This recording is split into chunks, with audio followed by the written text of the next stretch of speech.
Hello friends and welcome to my JoJo's Bizarre Adventure Diamond is Unbreakable episode 25 review. This was a classic JoJo episode, from start to finish, mysteries, creepy shit, strange battle against a silly villain, hilarious imagery that still somehow manages to be unsettling, and even some gourmet cooking.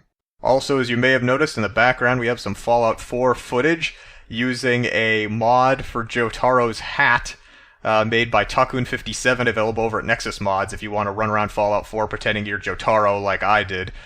But let's start with the summary.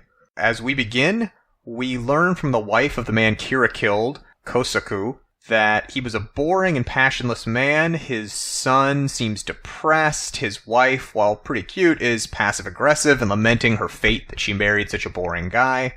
Her prayers are answered when Kira shows up. He has to try every key on the ring because he's never been there and doesn't know which one is the front door key. He enters. Upon learning that his dinner is to be a ramen bowl, he decides to scramble some eggs with some onions, prepare some other stuff, and clearly demonstrates his refined culinary skills.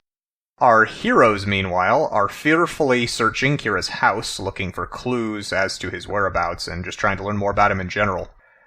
Jotaro and Josuke notice that he's tried his whole life to be ordinary and forgettable. He always placed third place in different events at school. He tried to stay off to the side in photos. He never had any friends. He's never been sick. He tries to be very ordinary and blend in, kind of like Psyche from The Disastrous Life of Psyche, if you've been watching that show. Only he's murdering women and dating their severed hands instead of, being psychic. So Josuke notices that he has jars of something in his desk. They discover that he records and measures all of his fingernail and toenail clippings, and that he's kept records since the year of Reimi's death in 1983, implying that she was probably one of his first victims, if not his first victim. Kira appears to use the amount his nails have grown in a year to judge how successful he's going to be. Jotaro suggests that he uses this to determine whether or not he can kill, but I'm not sure if that's completely what it is.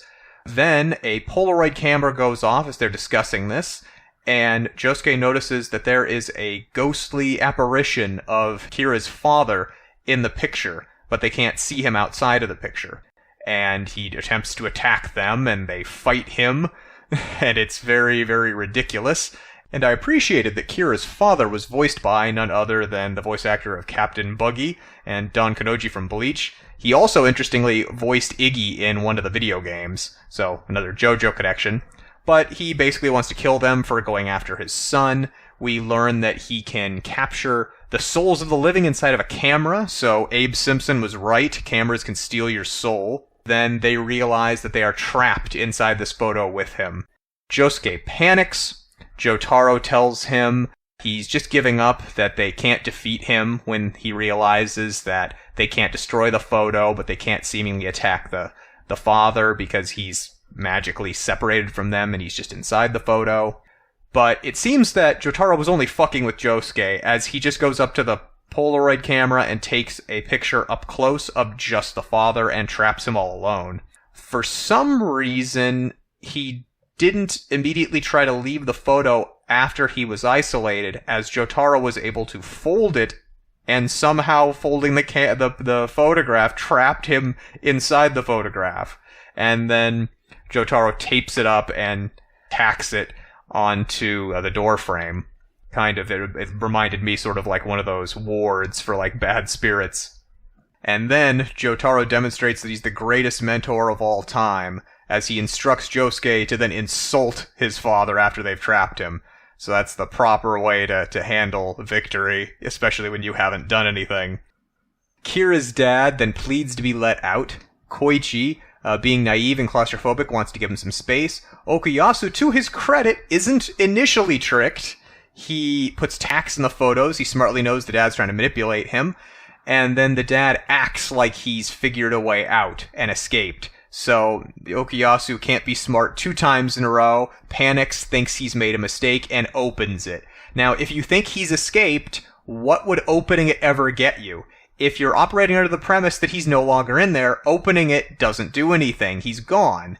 If he's in there and he's trying to trick you, you should never open it. So it's basically lose-lose. Regardless of whether you know he's there or not, doesn't make sense to check. but it's playing on basic curiosity and panic and reassurance seeking, so he manages to trick Okuyasu. I would also like to point out this is the same strategy used by the giant mutant dinosaur in Jurassic World, so great minds think alike. And then, at the same time that this is going on, Josuke discovers a second bow and arrow, and Jotaro realizes that this makes sense. He always suspected there could have been more than one bow and arrow. It explains how Dio had so many minions. As I was watching Stardust Crusaders, I kind of asked myself, where the hell are all these stand users coming from? It doesn't seem like stands are a very old thing. It seems like they're pretty recent, yet there are tons of stand users that are just all over the place for some reason. Why do they know how to use their powers? How long has this been going on? So we get some answers to that question, that there have been multiple paths via the bow and arrow to people getting stand abilities, although other people just had them anyway. Anyway, Kira's dad, freshly emancipated from his photo prison, steals the arrow that gave his son power, and then, very insanely, flies away on a crow he is manipulating that just happened to be waiting by. He seems to move around with string from his clothing inside the picture. How did he know he could do that? How could he do that? It's really fucking silly and ultimately amazing, so great. We then get the ultimate scene transition of having Kira's father wondering where his son is.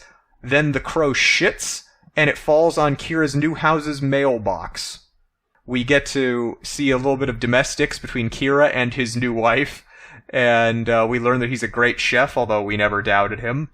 And we start to ask ourselves, wouldn't she notice her husband's completely different looking and acting differently? I mean, she sees him naked in the shower. Now, Kira didn't have a whole lot of time to repair this.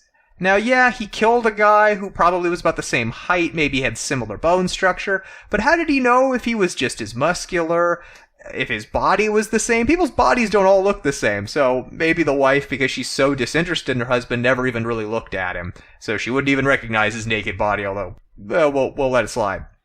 At this point, we're also... Well, actually, at this point, one of the things I was wondering, because I started to think about how Kira had transformed in the first place, how did he know that Aya Tsuji, the woman who ran the Cinderella shop, how did he know that she could transform people's appearance? Now, somehow he knew that all of those people were planning against him, but how did he know what their abilities were? He's never been there. He doesn't have any friends. It's not like he could ask. He doesn't have minions. He doesn't have an intelligence network. How did he know what she could do? So that doesn't quite make any sense. It makes for a compelling story, but it doesn't make any sense. If I'm wrong, or if I overlooked something, please let me know in the comments. And I don't remember if this was better fleshed out in the manga, because I read that a while ago. Anyway, so we see that Kira's doing everything different. His wife's noticing that he left the window closed, the cat couldn't come back in, he's shaving a different way, he's acting differently, he's cooking. So she's starting to think things are different, but she's not really suspicious, she's just sort of confused. Then the landlord comes and wants last month's and this month's rent. Now, this sort of said to me that maybe they were having financial problems, although she kind of initially said that he goes to work every day, they're not rich. I didn't get the sense they were poor, but maybe they're having money problems.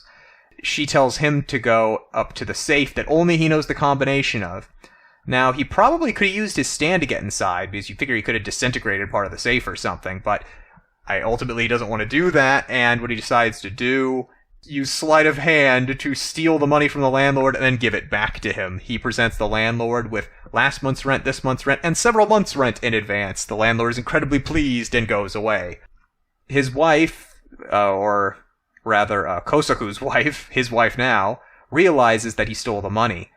He then does an incredibly menacing dramatic turn towards her.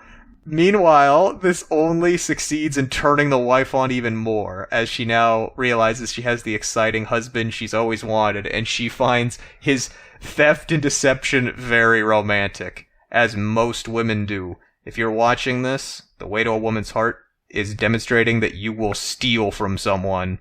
So, keep that in mind.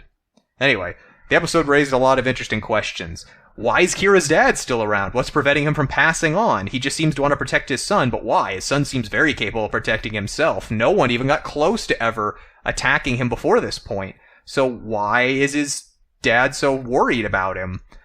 And what happened to his mom? I mean, if his dad's still around? Is something going on with the mom? And how long will it take for Kosuku's wife to notice that Kira just isn't her husband? It seems pretty blatant. And if she does notice, will she even care? Will she just be like, well, things are better, like, great. And what will he make for breakfast? What culinary masterpiece will he cook up? All these questions will have to wait for next week. So if you have any comments or theories on the episode, any thoughts on something I said, please leave them down in the comment section below. And if you liked the video, like the video, and subscribe for more anime and manga reviews. Thank you for listening, have a great weekend, and I'll see you next time.